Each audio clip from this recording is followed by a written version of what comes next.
Valime gelecek mi?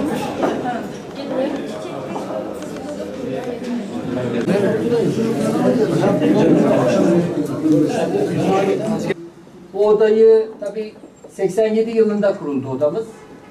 O zamandan bugüne değişik yerlerde faaliyet gösterdik.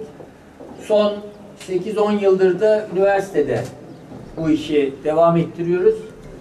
Sonunda bir mülkümüz satın alarak odamıza böyle bir yeri kazandırdık. Bunun mutluluğunu yaşıyoruz. Bu mutluluğu herhalde bütün meslektaşlarım yaşıyordur benimle birlikte. Evet, tabii kolay olmadı. Uzun zamandır da bildiğiniz gibi oda başkanlığını devam ettiriyorum. Tabii bu dönem artık son dönemim. Yeni dönemde aday olmayacağım.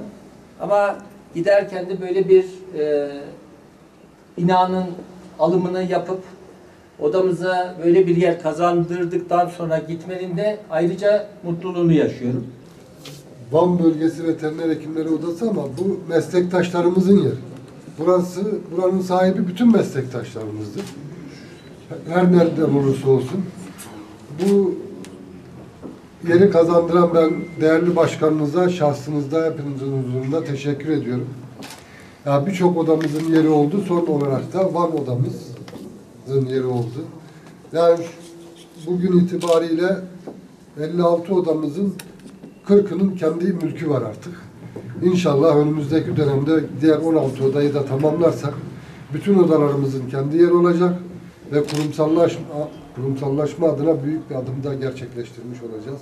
Ben şahsınızda başkanımızı tebrik ediyorum.